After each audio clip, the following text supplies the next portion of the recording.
Hey, what's up, guys? Today we have a really important video because today we will be discussing three big mistakes that I see everyone making, and it makes me sad because they limit your potential as a vector artist. So, whether you are just starting out with using the app Infinite Design or you have some experience with it, this video will help you correct some crucial mistakes that you are probably making in your vector art designs. And this video also will help you get on the right foot to improve your skill. So I highly recommend watching till the end, because why not? And because I will reveal at the end the biggest mistake that is holding you from improving your art. So first of all, what is Infinite Design?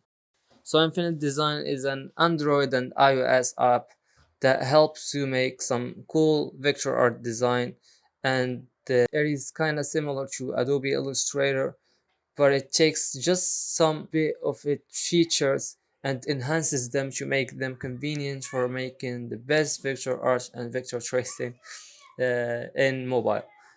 You can create cartoon portraits with it, and that's my favorite thing. Or you can trace over beautiful landscapes or draw cars. Anyways, you can do a lot of cool stuff with this app. So without further ado, let's jump over to mistake number one. So the first mistake that I want to talk about in this video is not using a palette.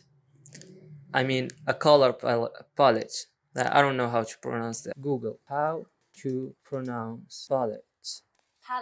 Palette. All right. So I really highly recommend using palette in your design, a color palette, because it helps you not reinvent the wheel and work with some colors that already proved that they actually work and they look good. So I see a lot of people who try to copy the colors of their designs from the pictures that they're working with, and that really limits the look of their design, because no one really knows a lot about colors, at least not me. You will really struggle with finding the right set of colors that will look good with each other. So I highly recommend using a palette, a color palette. Obviously you can search in Google best color palette for vector art or something like this, and you will find some really cool palettes. And if you're interested in using the color palette that I use in my designs, you can check it out in the description box and download it from the link. So for example, here is a portrait I made, a cartoon portrait that I made without a color palette, and here is a vector art that I made with the help of a palette that I found online. So now you can see the difference. Obviously the one with the palette looks better, unless I don't know. So guys, I highly recommend not using your own set of colors. So mistake number two, the second mistake on this list, is not using the display outline feature.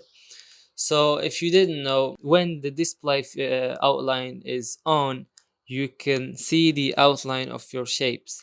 It's straightforward. When it's on, you can see the borders of your shapes, and that way you can adjust them to make them align with the picture you are trying to draw, and that way you will have cartoon portraits or vector art that actually look like the picture that you are trying to draw and not something else. So the final mistake, the big mistake, the crucial mistake, the dangerous mistake that I wanted to talk about. Can I get some drum roll?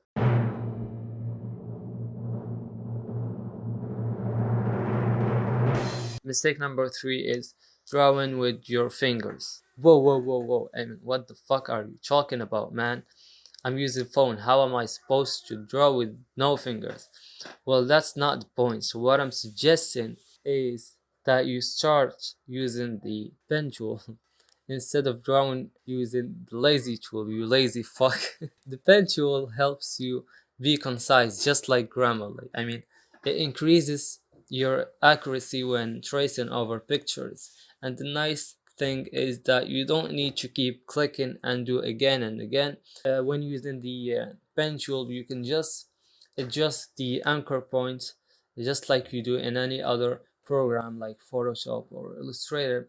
And that way you can improve the end result of your vector art designs, and at the same time reduce the amount of time that you need to complete them. So that's it for today's video. I hope you like it. Please don't forget to